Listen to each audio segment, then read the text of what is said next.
Everyone welcome back to my channel. केमन आछो सबाई? आशा करी भालो आछो, सुस्थ आछो और आमराও खूब भालो आछि। गुड मर्निंग तोमादेर सबाइके। तो आज के हलो सानडे और आज के आरेकटी सुंदर ब्लगे सुंदर दिने सुंदर सकाले तोमादेरके अनेक अनेक स्वागत और भालोबासा। आशा करी आजकेर ब्लगटा तोमादेर भालो लागबे। तो एकटू आगे घूम থেকে উঠলাম আর ঘুম থেকে উঠলেই দেখো চোখ মুখটা ধুয়ে আসলাম আর প্রচণ্ড গরম, রাত্রিবেলা একদম ঘুমোতে পারি না। তো চুলটা একটু আঁচড়ে নিচ্ছি, এত গরমে না চুলটা এলোমেলো থাকলে ভালো লাগে না। তো এখানে দেখো এই গাছগুলো আমার খুব সুন্দর হয়েছে, তো গাছগুলোতে একটু জল দিলাম। আর এখন বাজে দেখো সকাল 8টা। তো আজকে ঘুম থেকে উঠেছি 7:30টায়। মানে এত গরম পড়েছে না, রাত্রিবেলা ঘুমোতেই পারি না। রাত্রিবেলা জানলা দরজা খুলে দিয়ে শুই আর ফ্যানের হাওয়া তো একদম গায়ে লাগে না, তারপরে লাগানো হয় মশারি। বুঝতেই পারতেছো কতটা গরম, আর এই গরমে একদম ঘুম হয় না। তারপরে সকালবেলা একটু ঘুম আসে, আর যেহেতু আজকে রবিবার ওই সেই জন্য একটু হ্যাসকারি যে না একটু দেরি করে উঠলেও হবে। তো তারপরে দেখো উঠলাম আর এত রৌদ্র উঠেছে, আর বেশি রৌদ্র উঠলে না গরমের মধ্যে শুয়ে থাকতেও ভালো লাগে না। তো ঘুম থেকে উঠে এই যে চোখ মুখ ধুয়ে এসে বিছানাটা আগে পরিষ্কার করলাম, আর আজকে ঘরদোরগুলো পরিষ্কার করে তারপরে কিন্তু স্নান করব আর তারপরে রান্না করতে যাব, কারণ আজকে রবিবার আর সকালবেলা আজকে রান্না সেই জন্য হয়নি, দেরি করে ঘুম থেকে ওঠাও হলো। তো এটাই হয়, রবিবারের দিনটা আসলে না মনে হয় কি ছুটির দিন, কিন্তু বেশিরভাগ ছুটির দিনগুলোতে কিন্তু আমাদের প্রচণ্ড চাপ থাকে আর বেশি কাজ থাকে। তবু মনে হয় যে আজকে রবিবার, মনে হয় আমার ছুটি, কিন্তু আমার তো আর ছুটি নেই। সবার ছুটি থাকলে কিন্তু আমার ছুটি নেই। তো দেখো বাইরেটা ঝাড় দিচ্ছি, বাইরেটা প্রচণ্ড নোংরা হয়েছে আর ধুলোও হয়েছে। তো বৃষ্টির দিনগুলো তো শ্যাওলা পড়ে যায়, আর এখন দেখো প্রচণ্ড রোদ হচ্ছে কয়েকদিন থেকে, তো দেখো ধুলো হয়ে গেছে। তো গোটা রাস্তাটা দেখো ভালো করে ঝাড় দিলাম। তারপরে এই যে বারান্দাটাতে জল নিয়ে আসলাম।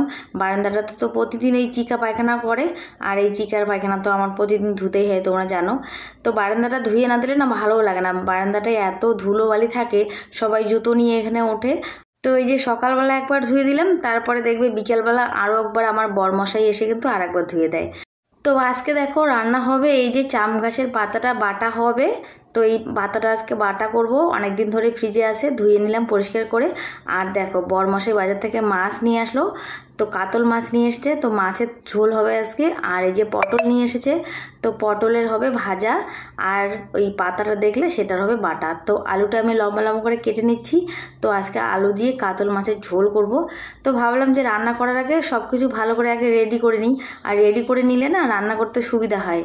আর প্রতিদিন তো দেখোই সকালবেলা তাড়াহুড়ো করে রান্না করি, তখন তো রেডি করে নিতে পারি না। তো ওই রবিবারটা একটু আরামে আমি রান্না করি, একটু সব কিছু রেডি করে নিয়ে তারপরে রান্না করি।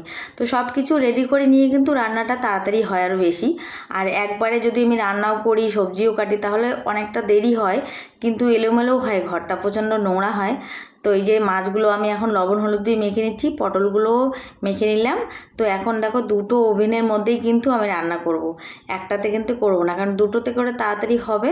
তো এদিকে মাছ ভাজাগুলো বসিয়ে দিলাম, আর এদিকে দেখো মাছের ঝোলের আলুটা আমি ভেজে নেব হালকা করে। তারপরে এদিকে মাছের ঝোলের আলুটা ভাজা হতে হতে কিন্তু আমার এদিকে মশলাটাও করা হয়ে যাবে। তো মশলাটা করলাম আজকে মিক্সিতে। আর কি হয়েছে বলো তো, বরমশাই যাবে কোচবিহার, বলছে 10টার মধ্যে ভাত লাগবে, তো সেই জন্য তাড়াতাড়ি করে রান্না করতেছি। তো ঘরের কাজকর্ম সেরে স্নান করে তারপরে আসলাম যে রান্না করে। আর আজকে চুলেও শ্যাম্পু করেছি, যেহেতু আজকে রবিবার বাড়িতে আছি। আর চুলে শ্যাম্পু করে স্নান করলে তো জানোই অনেকটা সময় লাগে আমাদের, আর যেহেতু আমার চুলগুলো একটু লম্বা, চুলে শ্যাম্পু করতে একটু সময়ও লাগে। তো দেখো আমার কিন্তু এদিকে মাছের ঝোলটা হয়ে গেল, আর ওদিকে মাছ ভাজা পটল ভাজাও কিন্তু হয়ে গেছে। আর এদিকে এখন আমি করব এই যে পাতার বাটাটা। তো পাতা বাটা করতে দেখো কি কি লাগে, লঙ্কা রসুন, আর কিন্তু কিছু লাগে না। তো রসুন দিয়ে দিয়েছি, আর বেশি করে দেখো লঙ্কা দিয়ে দিয়েছি। আর এই পাতাটার বাটা করতে গেলে কিন্তু তোমাকে বেশি করে লঙ্কা দিতে হবে, কারণ ঝাল ঝাল না হলে কিন্তু মুখে লাগবে। তো আমার দেখো রান্না শেষ, পাতা বাটাটাও রেডি হয়ে গেছে, দুটো লেবু কেটে নিলাম।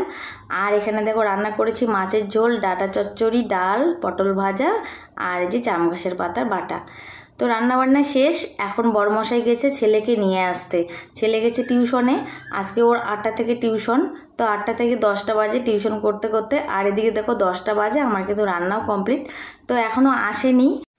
তো আমি ভাবলাম ততক্ষণে এদিকে আমার রান্নাঘরের কাজটা হয়ে যাক, আর আসলেই পরে খেতে দাও একদম চিল্লা হাল্লা শুরু হয়ে যাবে। তো এখনও বাড়িতে আসেনি, দেখো বাড়িতে একদম ঠান্ডা, মানে কোনো শব্দ নেই, আওয়াজ নেই। যখনই ছেলে চলে আসবে বাড়িতে একদম চিল্লা হাল্লা শুরু হয়ে যাবে।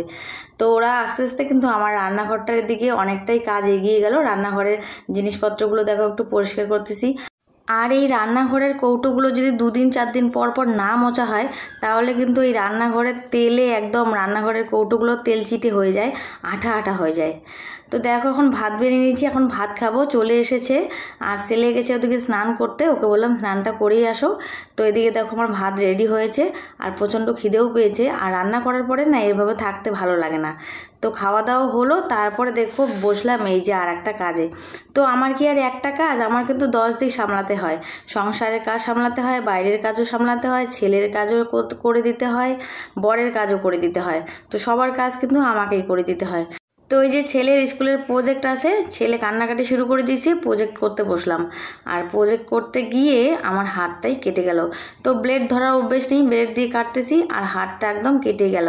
আর এই হাতটা দিয়ে আমি কিভাবে কাজ করব, একদম ডান হাতটাই কেটে গেছে।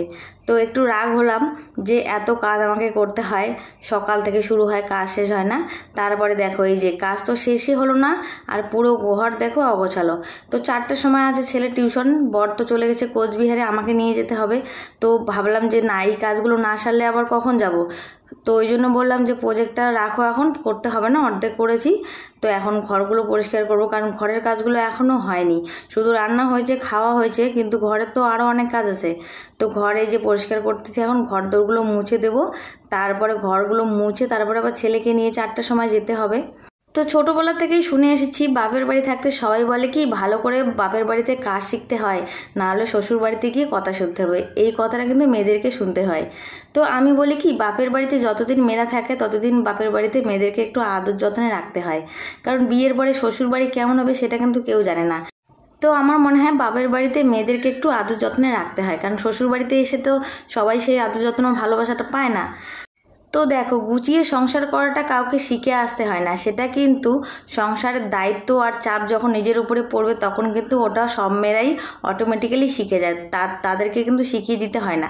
দেখো কত মেয়ে আছে বাপের বাড়িতে কোনো কাজে করেনি, কিন্তু শ্বশুর বাড়িতে এসে একদম লক্ষ্মীমন্ত বউ হয়ে গেছে, সব দিক সামলাতে পারে। তো সেটা হয় কি বলতো, একটা মেয়ের যখন বিয়ে হয় তখন মেয়েটা শ্বশুর বাড়িতে এসে একরকম থাকে, আবার যখন মেয়েটা মা হয় তখন কিন্তু একদম পরিপূর্ণ সংসারের দায়িত্বটা সে নিজে নিতে পারে, কারণ তখন তার উপরে অনেক দায়িত্ব থাকে, নিজের দায়িত্ব, বরের দায়িত্ব। তারপর বিশেষ করে যখন মা হয় মানুষ, তখন কিন্তু মা হওয়ার পরে একটা মেয়ের কিন্তু অনেকটা পরিবর্তন হয়। তখন কিন্তু সে শিখে যায় সংসারটা কিভাবে করতে হয়, সংসারের দায়িত্বটা কিভাবে নিতে হয়, একটা বাচ্চা কিভাবে মানুষ করতে হয়। তো সবটাই কিন্তু চাপ আর দায়িত্ব যখন এসে পড়ে তখনই কিন্তু মানুষ সব কিছু শিখে যায়, তার আগে কিন্তু শেখে না। তো এই কথাটা সবাই বলে যে বাপের বাড়িতে থাকতে সব কিছু শিখতে হয়। তো আমি মনে করি বাপের বাড়িতে থাকতে কোনো কিছুই শিখতে হয় না। তো মেয়েরা কিন্তু সময়ের সাথে সাথে সব কিছুই শিখে নিতে পারে। তো মেয়েরা হলো জলের মতো, জল যেমন যে পাত্রে রাখবে সেই পাত্রের আকার ধারণ করে। তো মেয়েরাও কিন্তু ঠিক যেমন পরিবেশে যায় ঠিক সেমন পরিবেশেই কিন্তু নিজেকে মানিয়ে নিতে পারে। তো মেয়েদেরকে কিন্তু কোনোটা শিখিয়ে দিতে হয় না। তো সংসার করাটাও মেয়েদেরকে শেখাতে হয় না। তো দায়িত্ব আর সময় কিন্তু মেয়েদেরকে সবটাই শিখিয়ে দেয়, সেটা কিন্তু আগের থেকে শিখে আসতে হয় না। তো গুছিয়ে সংসার করাটা বাপের বাড়ি থেকে শিখে না আসলেও হয়, সংসারে থাকতে থাকতে কিন্তু সব মেয়েরাই সবটাই শিখে যায়।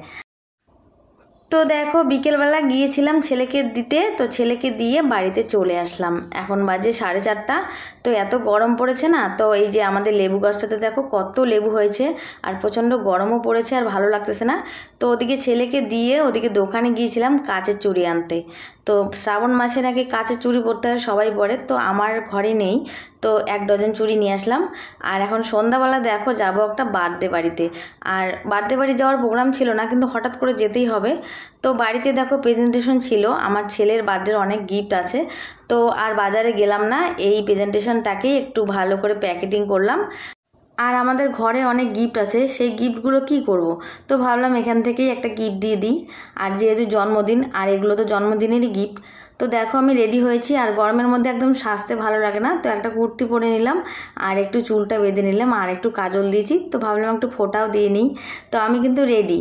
তো এখন বাজে রাত্রি 10টা, আমরা কিন্তু 10টার সময় বেরিয়েছি। দেখো রাস্তাঘাটে ফাঁকা, রাস্তায় লোকজন নেই। আর গরমের দিনে না সত্যি কোথাও যেতেও ইচ্ছে করে না।